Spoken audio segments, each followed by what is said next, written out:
Bapak Ibu? Bisa, Bapak. Baik. Assalamualaikum warahmatullahi wabarakatuh. Waalaikumsalam warahmatullahi wabarakatuh. Innal hamdalillah nahmaduhu wa nasta'inuhu wa nastaghfiruh wa na'udzu billahi min shururi anfusina wa min sayyiati a'malina. May yahdihillahu fala mudilla lahu wa may yudlilhu fala hadiya lahu. Asyhadu an la ilaha illallah wahdahu la syarika lahu wa asyhadu anna Muhammadan abduhu wa rasuluh. Bersyukur kita kepada Allah di hari yang cerah ini, senantiasa masih melimpahkan rahmat dan karunia kepada kita, sehingga kita dapat menghadiri sekaligus melaksanakan bertatap muka dan berjabat tangan dalam acara seminar yang akan disampaikan oleh Ibu Elvina Sari dengan judul penyebaran pemahaman budaya positif. Nah, kemudian salawat dan salam senantiasa tercurah kepada Muhammad Rasulullah Sallallahu Alaihi Wasallam. Mudah-mudahan saja kita termasuk umat yang dibutuhkan beliau, umat yang tidak pernah berjumpa akan tetapi mendapat peringatan rindu daripada Rasulullah Sallallahu Alaihi Wasallam. Nah, baik yang kami hormati rekan-rekan semuanya, khususnya kepada Ibu narasumber dalam hal ini Ibu Elvina Sari. Mudah-mudahan apa yang disampaikan Ibu tersebut nanti dapat bermanfaat dan berfaedah bagi kita semua, kemudian bisa kita laksanakan. Nah, untuk mendapat berkah dan ridho daripada Allah Subhanahu wa taala, marilah kita buka acara kita ini dengan berserah diri kepada Allah dengan sama-sama mengucapkan basmalah. Bismillahirrahmanirrahim. Baik, Bapak Ibu hadirin yang saya hormati, kita lanjutkan. Sekarang kita masuk ke acara selanjutnya, yaitu menyanyikan lagu Indonesia Raya. Kepada Bapak Ibu hadirin semuanya, dipersilakan untuk berdiri.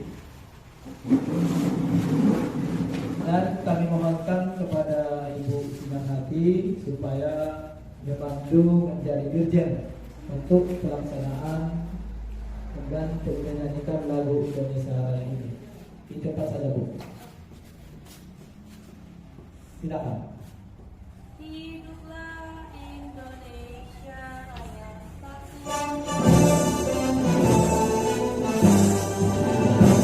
Indonesia tanah airku, tanah tumpah darahmu.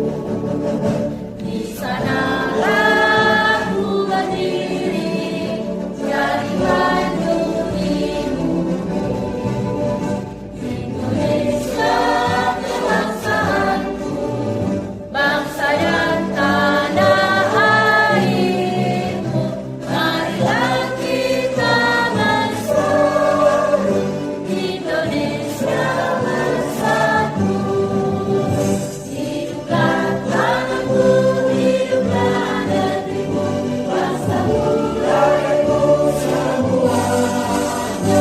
Bangunlah jiwanya, bangunlah badannya, untuk Indonesia Raya.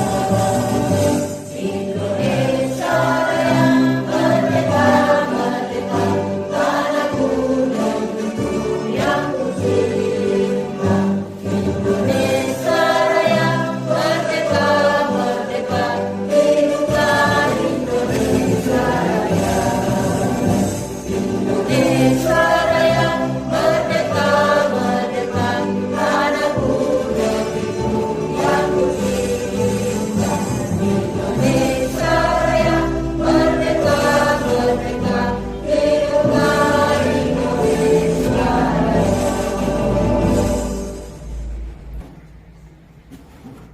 Hadirin dipersilakan untuk duduk kembali. Terima kasih kita ucapkan kepada Ibu Sinarhati yang sudah memandu daripada lagu Indonesia Raya. Selanjutnya kita dengarkan doa yang akan disampaikan oleh Bapak Sahrul. Kepada Bapak kami persilakan. Assalamualaikum warahmatullahi wabarakatuh. Waalaikumsalam warahmatullahi wabarakatuh. Marilah kita berdoa. Berdoa mulai.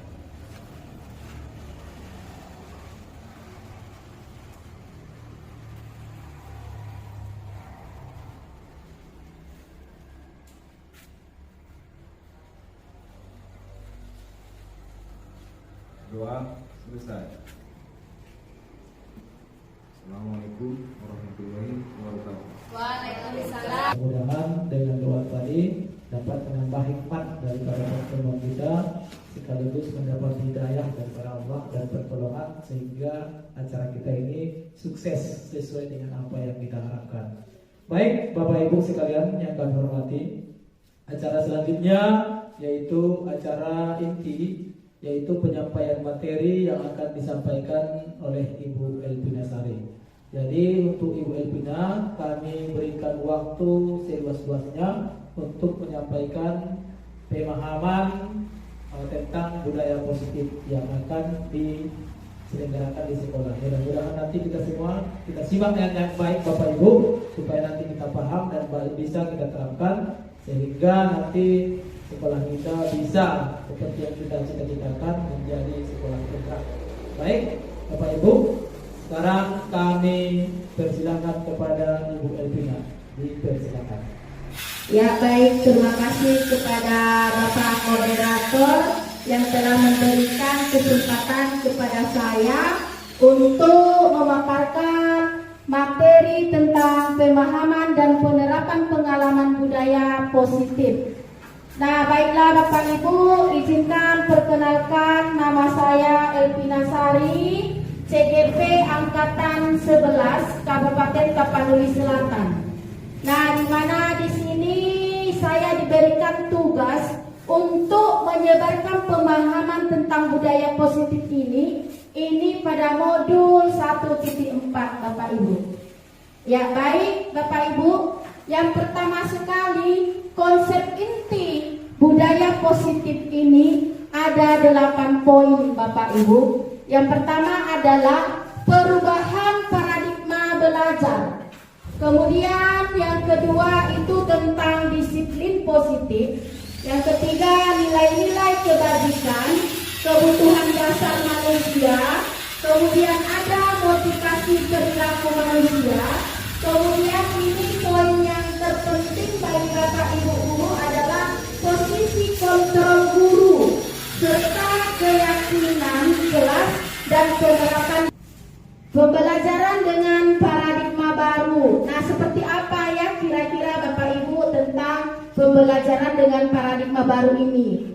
Nah, pembelajaran paradigma baru merupakan pembelajaran yang dirancang berdasarkan prinsip pembelajaran berdiferensiasi, sehingga para peserta didik belajar sesuai dengan kebutuhannya berdasarkan tahap perkembangan sesuai teori psikologi modern untuk mewujudkan profil pelajar Pancasila. Ya baik Bapak Ibu, di mana di sini memang tuntutan dari guru-guru kita harus sesuai dengan profil pelajar Pancasila. Dan di sini masing-masing kita sudah mengetahui apa saja poin-poin dari profil pelajar Pancasila ini. Ya baik, sekedar mengingatkan kembali ya Bapak Ibu, ada yang mau mengungkapkan tentang apa saja poin-poin dari profil pelajar Pancasila ini?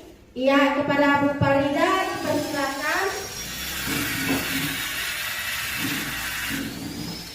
Ya, baik, terima kasih Ibu telah memberikan saya kesempatan untuk memaparkan pemahaman saya tentang pembelajaran dengan paradigma baru. Jadi Bu, sebetul masuk ke dimensinya ya.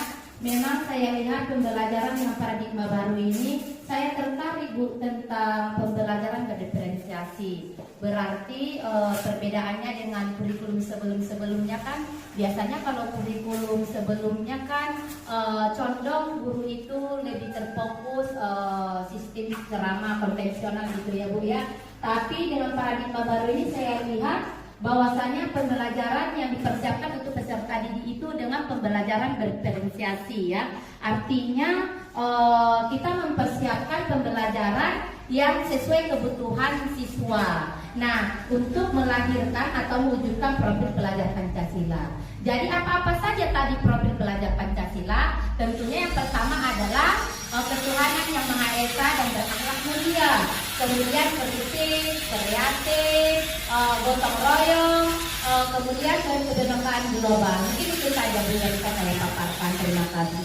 Ya, terima kasih. Sudah jelas sekali ya atas pemaparan daripada Ibu Farida tadi, di mana profil pelajar Pancasila itu yang pertama adalah memiliki akhlakul karimah, berakhlakul karimah, kemudian memiliki kebinekaan global, kemudian bergotong royong, bernalar kritis, kreatif, dan mandiri. Ya, betul sekali Bapak Ibu.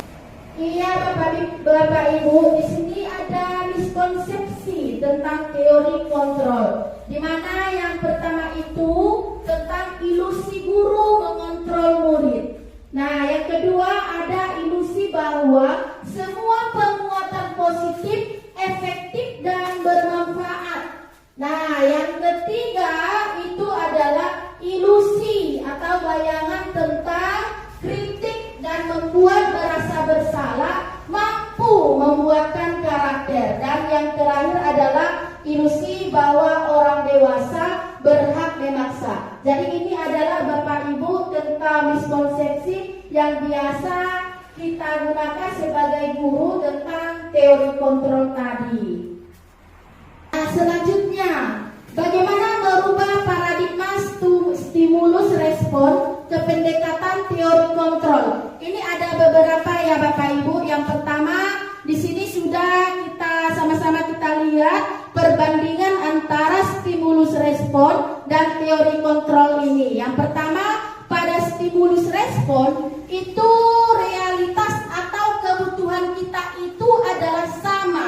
Sedangkan pada teori kontrol, realitas atau kebutuhan kita itu jelas berbeda. Nah, kemudian pada stimulus respon, semua orang itu melihat hal yang sama. Sedangkan pada teori kontrol itu, setiap orang memiliki gambaran yang berbeda.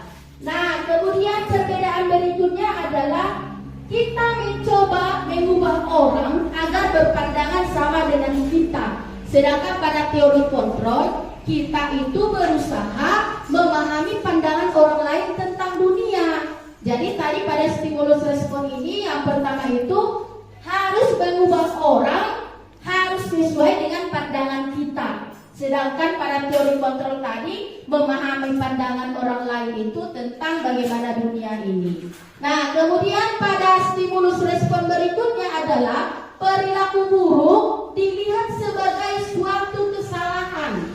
Sedangkan pada teori kontrol semua perilaku memiliki tujuan. Jadi pada stimulus respon ini Bapak Ibu, semua hal buruk itu langsung kita kita validasikan sebagai suatu kesalahan. Sedangkan pada teori kontrol itu seseorang anak itu memiliki sifat perilaku buruk itu dia mempunyai tujuan tertentu. Misalnya dia mencari perhatian agar diperhatikan oleh guru atau diperhatikan oleh temannya, begitu Bapak Ibu. Nah, kemudian untuk yang berikutnya adalah orang lain bisa mengontrol saya. Sedangkan pada teori kontrol hanya Anda yang bisa mengontrol diri Anda. Kemudian saya bisa mengontrol orang lain. Kemudian pada teori kontrol Anda tidak bisa mengontrol orang lain. Nah, kemudian berikutnya pemaksaan ada pada saat bujukan gagal. Kemudian kolaborasi dan konsensus menciptakan pilihan-pilihan baru. Nah, untuk stimulus yang terakhir, model berpikirnya itu siapa yang menang, siapa yang kalah. Sedangkan pada teori kontrol, model berpikir itu menang-menang, tidak ada yang kalah Bapak Ibu. Ya, baiklah Bapak Ibu, sekarang kita masuk tentang disiplin positif. Ya, disiplin berasal dari kata disiplina, yang artinya belajar. Disiplin mengacu pada disiplin diri yang memiliki tanggung jawab terhadap apa yang dilakukannya sesuai dengan nilai-nilai yang diyakini. Nah, disiplin positif ini adalah salah satu cara penerapan dari disiplin yang bertujuan untuk menumbuhkan kesadaran serta memberdayakan peserta didik tanpa imbalan, penghargaan atau reward, ancaman atau hukuman. Nah, sebagai pendidik, tujuan kita adalah menciptakan peserta didik yang memiliki disiplin diri sehingga mereka berperilaku mengacu kepada nilai-nilai kebajikan universal dan memiliki motivasi intrinsik dalam perubahan perilaku ke arah yang lebih baik.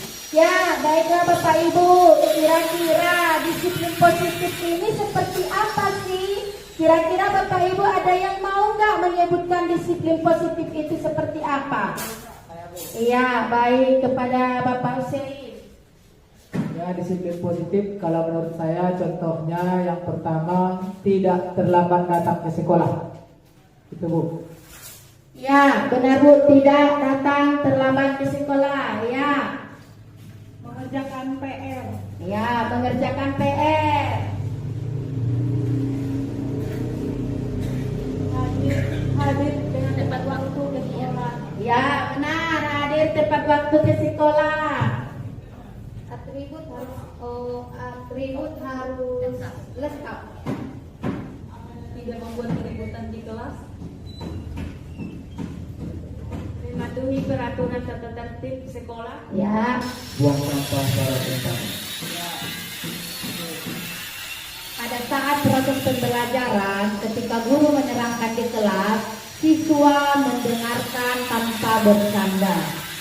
Iya, benar sekali Bapak Ibu. Nah, apa-apa yang sudah kita sebutkan tadi itu sudah termasuk ke dalam disiplin positif. Iya. Iya, beri aplaus dulu kepada kita semua. Nah, selanjutnya nilai-nilai kebajikan. Nilai yang disepakati bersama yang terlepas dari suku bangsa, agama, bahasa maupun latar belakangnya. Nah, di sini ada contoh nilai kebajikan dari institusi. Yang pertama itu nilai kebajikan dari profil pelajar Pancasila seperti beriman, bertakwa kepada Tuhan Yang Maha Esa dan berakhlak mulia. Kemudian mandiri, bernalar kritis, berkebinekaan global, bergotong royong dan kreatif. Nah, kemudian nilai kebajikan institusi yang kedua adalah tentang AIBO Primary Years Program. Nah, di mana di sini terdiri dari toleransi, rasa hormat, integritas, mandiri, menghargai, antusias, empati, keingintahuan, kreativitas, kerjasama, percaya diri, dan punya komitmen. Kemudian yang ketiga, nilai kebajikan institusi keterampilan hidup, yaitu seperti dapat dipercaya, lurus hati, pendengar yang aktif, tidak merendahkan orang lain, dan memberikan yang terbaik terhadap diri sendiri. Nah, di sini ada kebutuhan dasar manusia. Seperti apa Bapak Ibu kebutuhan dasar manusia ini? Nah, kebutuhan dasar manusia ini adalah segala sesuatu yang kita lakukan untuk mendapatkan apa yang kita inginkan, dengan seluruh tindakan yang kita lakukan itu memiliki tujuan tertentu, dan semua usaha terbaik yang kita lakukan adalah dalam rangka agar kebutuhan dasar kita terpenuhi dengan baik. Nah, ada 5 kebutuhan dasar manusia di sini Bapak Ibu. Yang pertama itu bertahan hidup, yang kedua kasih sayang dan rasa diterima, dan yang ketiga penguasaan, yang keempat itu kebebasan, dan yang kelima itu mempunyai kesenangan. Nah, di sini untuk bertahan hidup kira-kira seperti apa ini Bapak Ibu? Ya, coba dulu kepada Ibu Farida, dipersilakan. Ya baik Bu, terima kasih Bu. Nah, jadi contoh daripada bertahan hidup itu yang pertama itu Bu, makanan. kedua adalah kebutuhan pakaian. Yang ketiga itu Bu, kebutuhan tempat tinggal. Kemudian Bu, kebutuhan keamanan. Kemudian yang terakhir Bu, kebutuhan kesehatan. Iya, benar sekali. Beri aplaus dulu kepada Ibu Farida. Ya, terima kasih ya Bu Farida. Nah, sekarang kita lihat kebutuhan dasar manusia itu yang kedua, yaitu tentang kasih sayang dan rasa diterima. Nah, kira-kira seperti apa ini Bapak Ibu tentang kebutuhan kita ini, tentang rasa kasih sayang dan rasa diterima? Ya, kepada Ibu Rizky, dipersilakan. Ya, kasih sayang dan rasa diterima itu, rasa diterima pendidikan, berbagi, bersama, menjadikan bagian dalam kelompok. Iya, terima kasih, beri aplaus dulu. Ya, dimana di sini rasa kasih sayang dan rasa diterima itu seperti rasa diterima, dipedulikan, berbagi, kerjasama dan menjadi bagian dalam kelompok. Iya, betul sekali. Nah, kemudian kebutuhan dasar manusia yang ketiga itu ada namanya penguasaan. Nah, seperti apa ini kira-kira Bapak Ibu? Yaitu di sini di penguasaan yaitu ada harga diri, keinginan untuk dianggap, memimpin, berprestasi, diakui dan didengar. Iya, benar sekali. Beri aplaus yang meriah dulu kepada Ibu Sinar. Ya, sekarang masuk kita ke kebutuhan dasar yang keempat, yaitu memiliki rasa kebebasan. Nah, kira-kira seperti apa ini Bapak Ibu? Kebebasan seperti mandiri, memiliki pilihan, mencoba hal baru, mampu mengendalikan arah dirinya. Iya, benar sekali ya. Dimana di rasa memiliki kebebasan ini punya cita rasa sifat mengendalikan atau memonotoni daripada teman-teman kita, gitu ya, mengendalikan, punya rasa sifat mengendalikan, punya rasa mencoba hal-hal yang baru dan yang lainnya. Nah, kemudian dasar yang terakhir adalah tentang kesenangan. Kira-kira seperti apa ini kebutuhan dasar memiliki rasa kesenangan ini kepada Bapak? Iya, silakan Pak. Terima kasih. Kebutuhan untuk kesenangan, saya rasa semua orang itu mengharapkan kesenangan tentunya ya. Jadi contohnya di sini terutama anak-anak itu kesenangannya bermain, kemudian humor dan antusiasme, serta yang tak kalah pentingnya adalah tertawa. Nah, jadi kita harus berupaya membuat anak-anak kita tertawa. Terima kasih. Iya, betul sekali. Beri tepuk tangan meriah untuk kita ya. Ternyata masing-masing kita ini punya kebutuhan dasar, yaitu ada 5 tadi. Yang pertama, bertahan hidup, kemudian punya kasih sayang dan rasa diterima, kemudian memiliki rasa penguasaan, kemudian memiliki rasa kebebasan, dan memiliki rasa kesenangan. Begitu ya Bapak Ibu. Iya, sekarang masuk kita ke motivasi perilaku manusia Bapak Ibu. Di mana di sini ada 2 jenis motivasi perilaku daripada manusia. Yang pertama itu ada motivasi ekstrinsik dan motivasi intrinsik. Di mana motivasi ekstrinsik ini adalah seperti menghindari ketidaknyamanan atau hukuman. Nah, kemudian yang kedua adalah untuk mendapatkan imbalan atau penghargaan dari orang lain. Nah, dan yang kedua adalah motivasi intrinsik, seperti untuk menjadi orang yang mereka inginkan dan menghargai diri sendiri dengan nilai-nilai yang mereka percaya. Jadi ada 2 motivasi yang mendasari daripada perilaku manusia, yaitu tadi motivasi ekstrinsik, itu karena dia mengharapkan ketidaknyamanan atau hukuman. Dan yang kedua itu seperti dia mengharapkan imbalan atau penghargaan dari orang lain.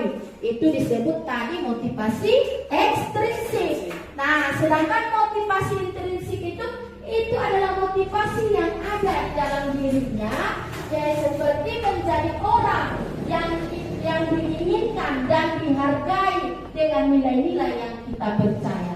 Begitu Bapak Ibu.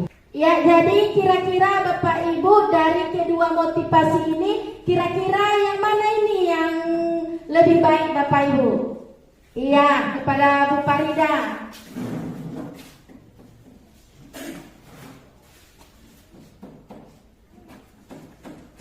Ya Bu, dari motivasi perilaku manusia yang kedua ini memang kalau jujur ya Bu, kalau yang biasa memang saya lakukan di kelas, saya sering menggunakan motivasi ekstrinsik ini ya Bu ya, yaitu misalnya untuk membuat lebih semangat belajar siswa itu, saya di kelas sering memberikan sebuah penghargaan. Apalagi kan anak-anak itu kan suka yang namanya penghargaan.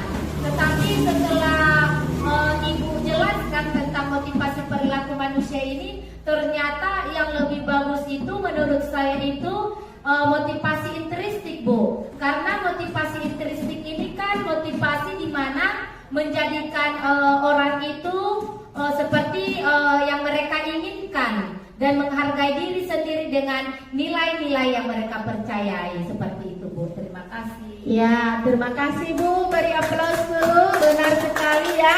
Nah, yang sering kita lakukan ini memang betul di dalam kelas adalah motivasi ekstrinsik ini, di mana kita sering memberikan reward atau hukuman pun atau imbalan juga kepada anak didik kita biar mereka lebih semangat lagi dalam belajarnya ya. Iya, baik. Selanjutnya Bapak Ibu, mari kita perhatikan dulu 3 poin berikut.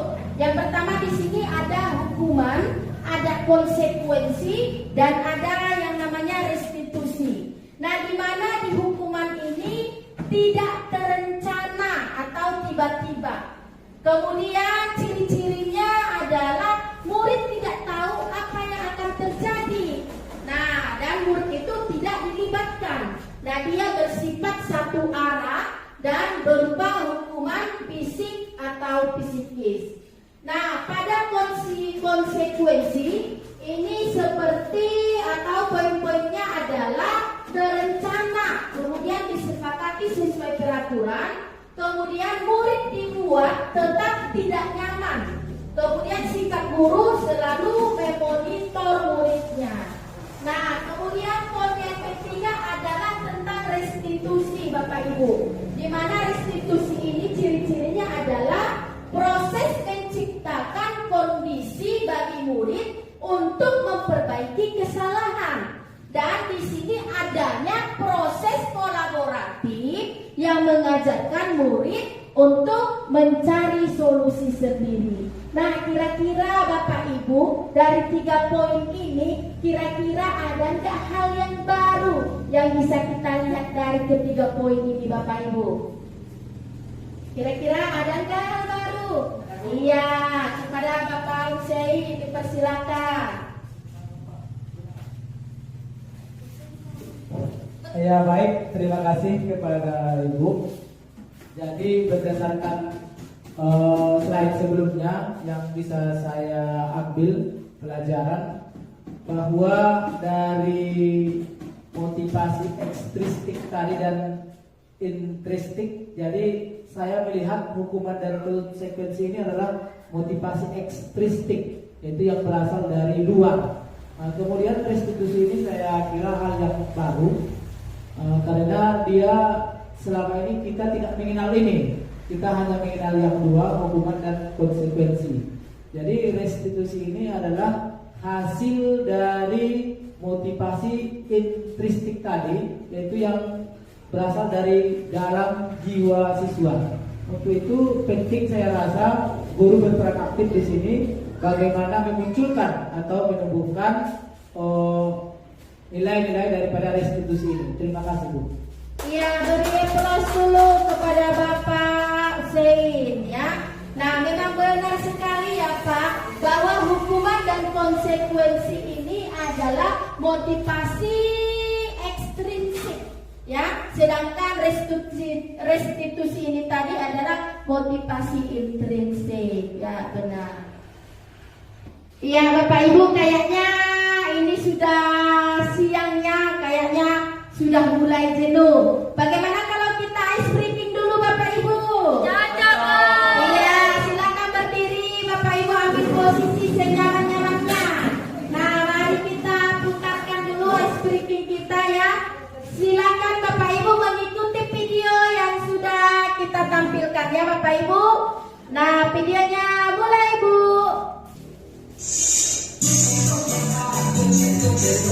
Ya, mari kita bersyukur puasa ya Bapak Ibu.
Bapak Ibu, sekarang kita lanjutkan kembali materi kita, yaitu tentang 5 posisi kontrol guru. Di mana di sini yang pertama adalah guru sebagai penghukum, kemudian guru sebagai pembuat merasa bersalah, kemudian guru sebagai pemantau, dan yang keempat adalah guru sebagai teman, dan yang terakhir adalah posisi kontrol guru sebagai manajer. Lanjut, Bu. Nah, di sini ada contoh penerapan 5 posisi kontrol guru. Di mana kasusnya di sini kita ambil kasus yang sering terjadi di lapangan, yaitu di mana siswa tidak memakai atribut lengkap saat upacara, Bapak Ibu. Nah, bagaimana di sini posisi guru sebagai penghukum? Nah, di mana guru sebagai penghukum di sini adalah biasanya ini sering kita laksanakan, Bapak Ibu, yaitu hormat kepada bendera selama 1 jam. Nah, atau boleh juga silakan lari-lari keliling lapangan sebanyak 10 kali. Nah, begitu ya Bapak Ibu. Nah, kemudian posisi kontrol yang kedua adalah pembuat merasa bersalah. Nah, biasanya kata-katanya ini seperti, berapa kali ibu bapak beritahu kamu, kamu selalu saja mengecewakan ibu bapak. Nah, begitu. Nah, kemudian posisi kontrol yang ketiga adalah posisi kontrol sebagai teman. Ayo dong, ikuti aturan sekolah. Tolong bantu ibu bapak ya sekali ini. Ya sudah, tidak apa-apa. Lain kali jangan sampai berbuat seperti ini lagi ya. Nah, biasanya ini sering kita buat seperti ini juga ya Bapak Ibu, bahwa posisi kontrol sebagai teman ini bisa kita aplikasikan kepada anak-anak kita. Nah, kemudian posisi kontrol guru yang keempat adalah sebagai pemantau. Nah, di mana di sini kamu sudah melanggar peraturan sekolah. Kamu tahu konsekuensinya. Setelah upacara, kamu beli atributnya ke koperasi dan jangan diulangi lagi ya. Nah, ini kata-katanya kalau dia posisi kontrolnya sebagai pemantau. Nah, yang terakhir adalah posisi kontrol guru sebagai manajer. Nah, bagaimana di sini posisi guru sebagai manajer, Bapak Ibu? Nah, biasanya ini menggunakan kata-kata, apakah kamu tahu kesalahanmu? Kira-kira bagaimana kamu memperbaiki kesalahanmu? Nah, apakah kamu tahu keyakinan kelas yang sudah kita sepakati? Kira-kira keyakinan mana, Nak, yang sudah kamu langgar? Nah, di sini Bapak Ibu adalah posisi kontrol sebagai manajer tadi. Nah, mari kita lihat Bapak Ibu, di sini posisi kontrol apakah kita sebagai guru? Nah, ini mari kita jawab bersama-sama ya Bapak Ibu. Yang pertama, kalau ada kata-katanya seperti ini, saya kecewa sekali dengan kamu. Kira-kira posisi kontrol apa ini Bapak Ibu? Iya, silakan Pak. Dari bahasanya kelihatannya ini diucapkan dengan lemah lembut dan suara yang datar. Ini adalah posisi kontrol pembuat merasa bersalah. Iya, benar Bapak Ibu, bahwa kata-kata seperti saya kecewa sekali dengan kamu, ini biasanya posisi kontrolnya adalah posisi kontrol sebagai pembuat merasa bersalah. Beri tepuk tangan dulu kepada Bapak Usri. Ya, untuk yang kata-kata berikutnya yang kedua, kamu tidak pernah benar melakukannya. Kira-kira Bapak Ibu, posisi kontrol apakah kalau ada kata-kata seperti itu? Untuk soal nomor 2, Kata-kata penghukum. iya benar Ibu ya. Di sini adalah posisi kontrol sebagai penghukum. Beri tepuk tangan kepada Ibu. Ya.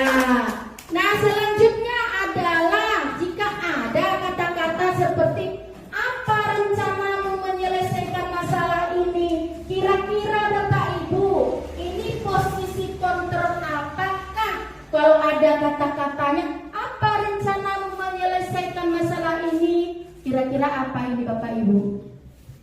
Mengajak anak tersebut untuk diberi arahan manajer. Iya benar, berarti ini adalah posisi kontrol sebagai manajer. Beri tepuk tangan Bapak Ibu. Nah selanjutnya untuk posisi kontrol yang keempat, jika ada kata-katanya kamu tidak pernah mendapat nilai jika tidak mengerjakan tugas, kira-kira posisi kontrol seperti apa ini Bapak Ibu? Kalau ke poin nomor 4 Bu, posisi kontrol pemantau Bu. Iya, benar sekali. Beri tepuk tangan Bapak Ibu kepada Ibu Farida. Nah, bahwa untuk perkataan kamu tidak pernah mendapat nilai jika tidak mengerjakan tugas, ini adalah posisi kontrol sebagai pemantau. Dan yang terakhir, ayolah lakukan demi Bapak Ibu ya. Kira-kira ini posisi kontrol apa ini Bapak Ibu? Kalau yang terakhir ini Bu, posisi kontrol sebagai teman Bu. Iya, benar sekali. Beri tepuk tangan yang berimbang untuk kita semua Bapak Ibu. Kira-kira kita sudah tahu dari kata-kata seperti ini, kita sudah mengetahui posisi kontrol guru itu seperti apa ya Bapak Ibu. Nah, sekarang mari kita lanjutkan ke materi berikutnya, yaitu tentang keyakinan kelas. Ya, keyakinan kelas. Mengapa keyakinan kelas? Mengapa bukan peraturan kelas?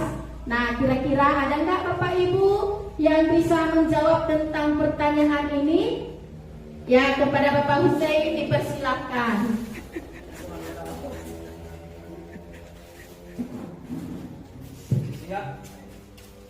Ya, terima kasih. Jadi pertanyaannya, mengapa keyakinan kelas? Mengapa bukan peraturan kelas? Jadi kalau menurut saya di sini ada perbedaan yang mencolok antara keyakinan kelas dengan peraturan kelas. Jadi menurut saya, yang pertama, kalau kita katakan keyakinan kelas, berarti itu lahir dari pikiran kita sendiri, lahir dari jiwa, seperti yang Ibu sampaikan tadi, ada motivasi intrinstiknya, itu dia dari dalam. Sedangkan kalau dia peraturan kelas, dia itu dari X, artinya dari yang sudah biasa selama ini. Jadi itu biasanya lahir dari pandangan dan sikap gurunya. Sedangkan kalau dia keyakinan kelas, itu terlahir dari apa yang ada di benak dan pikiran siswa. Sehingga ketika nanti menyusun peraturan yang dinyatakan dengan keyakinan kelas, itu adalah semuanya hasil dari buah pikiran murid-murid juga di kelas. Sedangkan kalau peraturan itu sudah didominasi oleh gurunya. Karena tidak boleh begini, tanpa melibatkan siswanya. Terima kasih Bu. Iya, terima kasih. Beri tepuk tangan Bapak Ibu. Nah, benar sekali ya.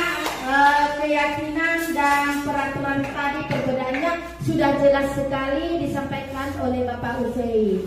Nah, sekarang bagaimana ini caranya membentuk keyakinan kelas Bapak Ibu? Ada poin-poinnya. Yang pertama, bagaimana? Itu harus bersifat abstrak. Nah, kemudian pernyataannya harus berupa perkataan yang universal atau menyeluruh. Ya, dibuat dalam pernyataan positif, tidak boleh dia menggunakan kata-kata negatif Bapak Ibu. Nah, kemudian apa lagi poin berikutnya? Itu sedikit saja agar mudah diingat. Jadi singkat saja dia Bapak Ibu. Kemudian disesuaikan dengan kondisi kelas atau sekolah sehingga mudah diterapkan. Kemudian yang terakhir adalah semua warga sekolah atau kelas dilibatkan saat membuat keyakinan kelas. Jadi itu dia ya Bapak Ibu poin-poin dalam pembentukan keyakinan kelas. Nah, berikutnya ada yang namanya Bapak Ibu tentang segitiga restitusi. Bagaimana segitiga restitusi ini? Ini adalah suatu proses yang dijalankan oleh guru agar dapat menghasilkan murid yang mandiri dan bertanggung jawab. Di mana ada 3 di sini Bapak Ibu langkah-langkah yang dilakukan dalam segitiga restitusi. Yang pertama adalah menstabilkan identitas, yang kedua adalah validasi tindakan yang salah, dan yang ketiga adalah menanyakan keyakinan. Ya, masuk kita ke dalam menstabilkan identitas Bapak Ibu. Nah, berdasarkan prinsip membuat kesalahan adalah bagian dari proses pembelajaran. Nah, ini adalah poin inti dalam menstabilkan identitas. Nah, bagaimana kata-katanya Bapak Ibu? Ada kata-kata spesifiknya di sini. Seperti berbuat salah itu wajar. Kemudian tidak ada manusia yang sempurna. Ibu bapak juga pernah melakukan itu. Ibu bapak tidak mau mencari siapa yang salah, tapi ibu bapak ingin mencari solusi dari permasalahan ini. Dan kamu berhak merasa begitu. Nah, ini adalah poin inti dalam menstabilkan identitas Bapak Ibu.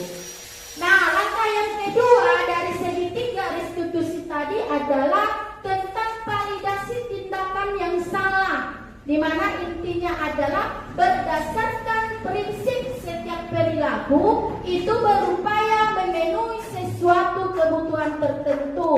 Misalnya Bapak Ibu, kamu pasti punya alasan mengapa melakukan hal itu. Nah, kemudian apalagi kata-katanya? Padahal kamu bisa melakukan hal yang lebih buruk dari ini ya. Kamu patut bangga karena telah melindungi sesuatu yang penting bagimu. Kamu melakukannya karena mempertahankan sesuatu yang penting bagimu karena, nah kata-katanya seperti itu Bapak Ibu dalam hal memvalidasi tindakan yang salah. Nah, langkah yang terakhir dalam segitiga restitusi ini adalah menanyakan keyakinan.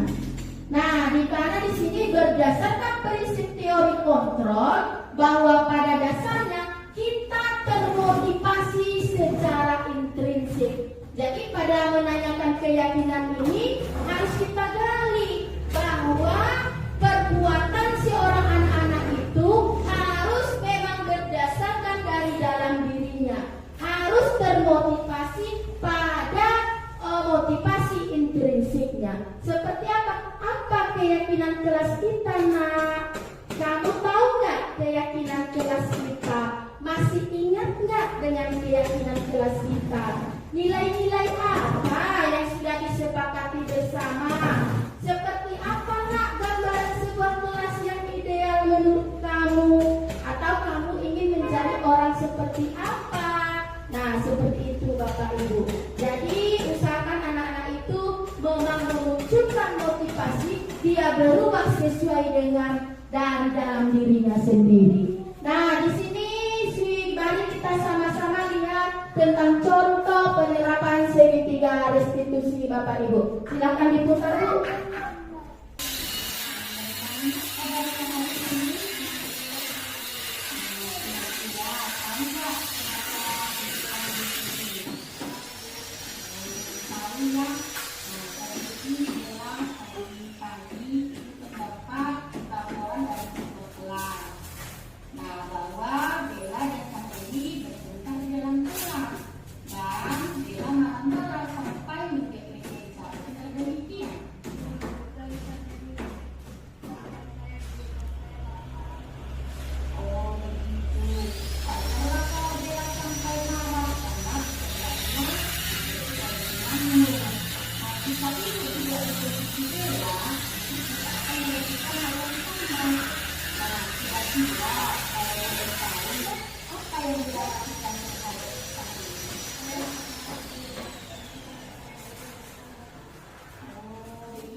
lagi. Jadi nanti kalau misalnya Bella menghadapi kasus yang serupa, nanti ada lagi temannya yang mencontek pekerjaan Bella.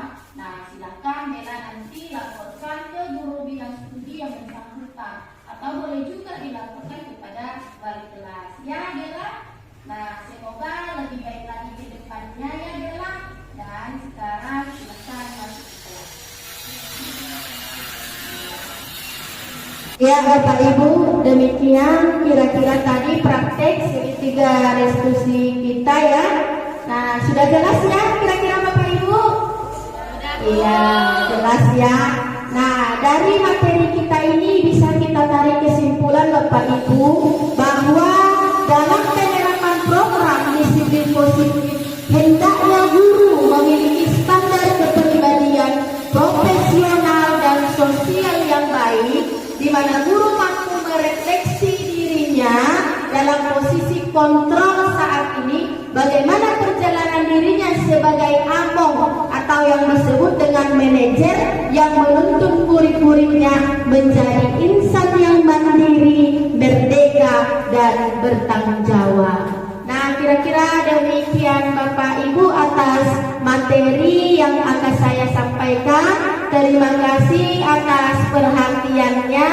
Nah, kira-kira Bapak Ibu bagaimana? Ada lagi materi yang kurang jelas? Pas, Bu. Iya, pas semuanya. Terima kasih atas partisipasinya Bapak Ibu. Demikian saya tutup dengan ucapan wassalamualaikum warahmatullahi wabarakatuh. Waalaikumsalam warahmatullahi wabarakatuh. Ya, terima kasih banyak kita sampaikan kepada Ibu Elvina Sari yang sudah memaparkan tentang materi pemahaman budaya positif yang ada di sekolah. Mudah-mudahan apa yang disampaikan dapat bermanfaat bagi kita semua dan dapat menjadi acuan tentunya bagi kita dalam menerapkan bagaimana posisi kita sebagai guru, di posisi mana kita berada, dan menyelesaikan masalah yang ada pada diri siswa dengan metode-metode restitusi yang disampaikan oleh Ibu tadi. Akhirnya terima kasih Bu atas ilmunya, mudah-mudahan diberi kesehatan dan lain kali bisa berbagi.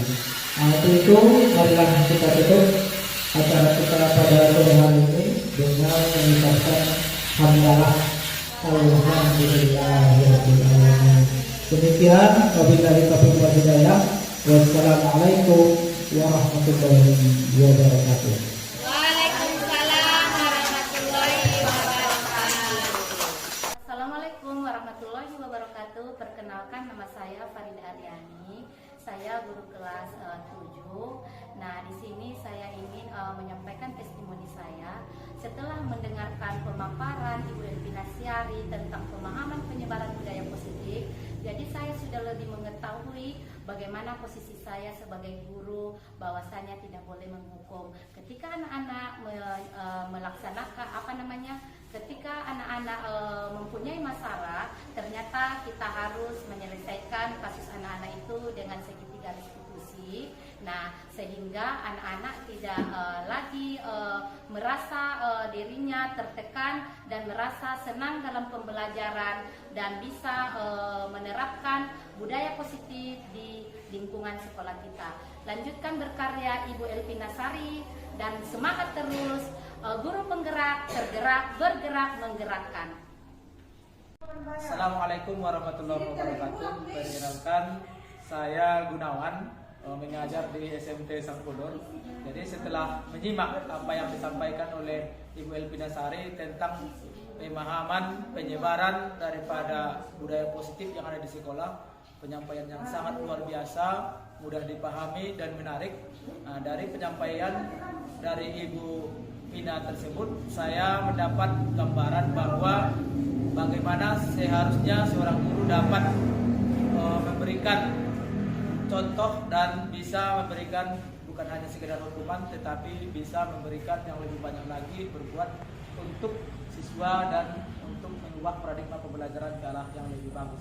Sukses terus Ibu Elvina dan teruslah berkarya. Terima kasih.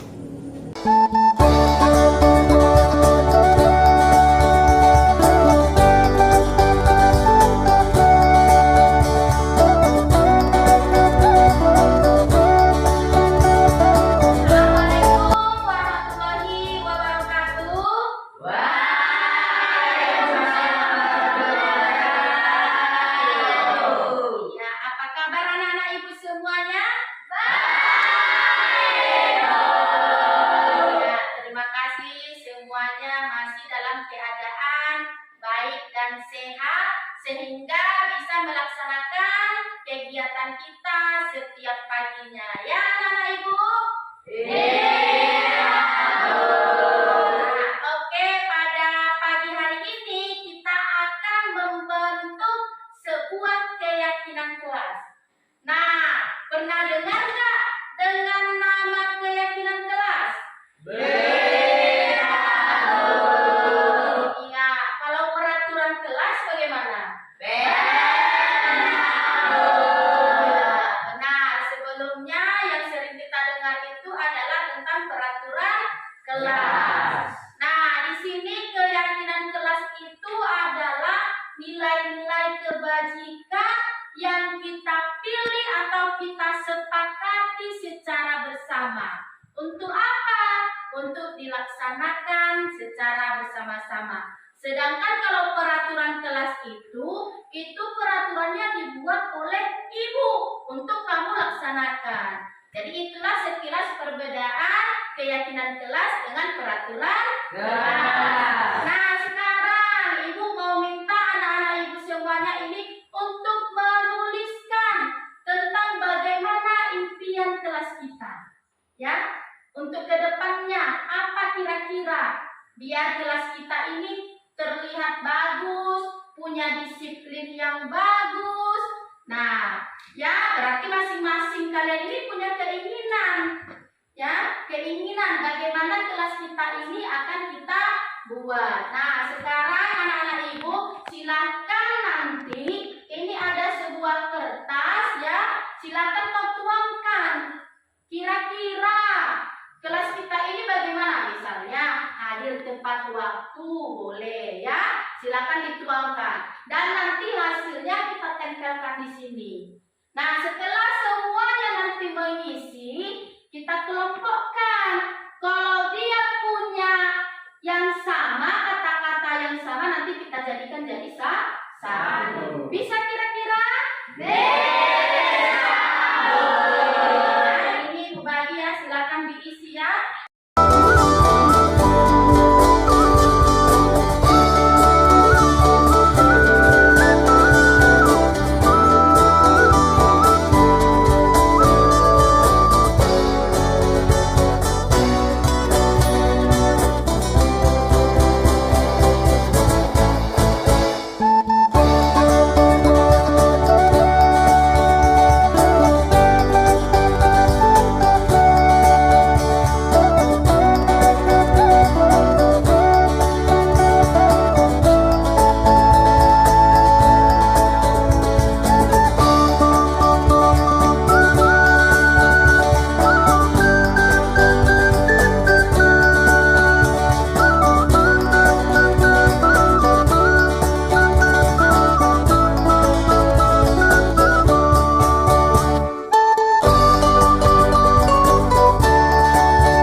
3, 4, 5, 6, 7. Berarti ada 7 ya keyakinan yang sudah kita kelompokkan. Nah, di sini ada yang namanya nilai-nilai kebajikan. Untuk keyakinan yang pertama di sini adalah berdoa sebelum dan sesudah belajar. Kira-kira nilai kebajikannya apa di sini? Iya, apa?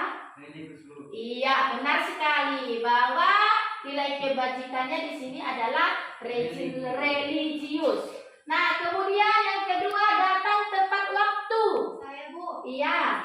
Bu. Iya, benar sekali. Nilai kebajikannya di situ adalah disiplin. Yang ketiga, bersikap baik, ramah, dan santun. Atau boleh juga kita pilih saling menghormati dan bekerja sama. Kira-kira apa ini? Saya Bu. Iya. Toleransi Bu. Iya, benar sekali. Toleransi. Yang keempat, menjaga kebersihan kelas dan sekolah. Saya Bu. Iya. Peduli lingkungan. Iya, benar sekali ya. Yang keenam adalah jujur dan mandiri. Apa nilai kebajikannya? Iya. Jujur dan mandiri. Iya. Dan yang terakhir, berpakaian rapi dan sesuai setiap hari. Iya. Keseragaman. Iya, benar, keseragaman. Jadi bagaimana anak-anak ibu semuanya? Sepakatkah kita dengan 7 keyakinan yang sudah kita buat? Oke, jadi kalau sudah kita sepakati untuk dilaksanakan ke depannya ya. Oke, nah sekarang mari kita isi kesepakatan kita ditandatangani oleh masing-masing kelas 9. Nah, silakan satu-satu dari sana. Ya, dipersilakan.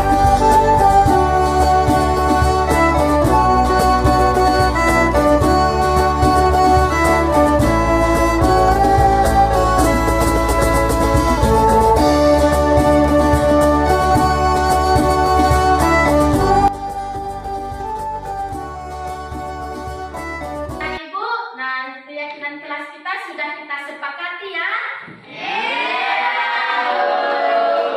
Nah, jadi kesepakatan sudah dibuat untuk dilaksanakan. Ya, bisa? Demikian ya anak-anak Ibu pertemuan kita kali ini.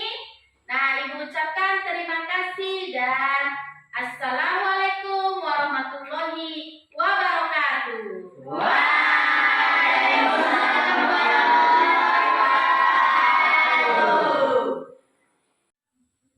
Nama saya Surya Hanafi, saya dari kelas 9. Saat membuat keyakinan kelas sangat seru dan menyenangkan, dan pembuatan keyakinan kelas menurut saya penting sekali untuk menanamkan sikap disiplin. Nama saya Asriani, saya dari kelas 9. Pembuatan keyakinan kelas sangat seru dan asyik. Keyakinan kelas penting dibentuk untuk menanamkan sikap tanggung jawab kita.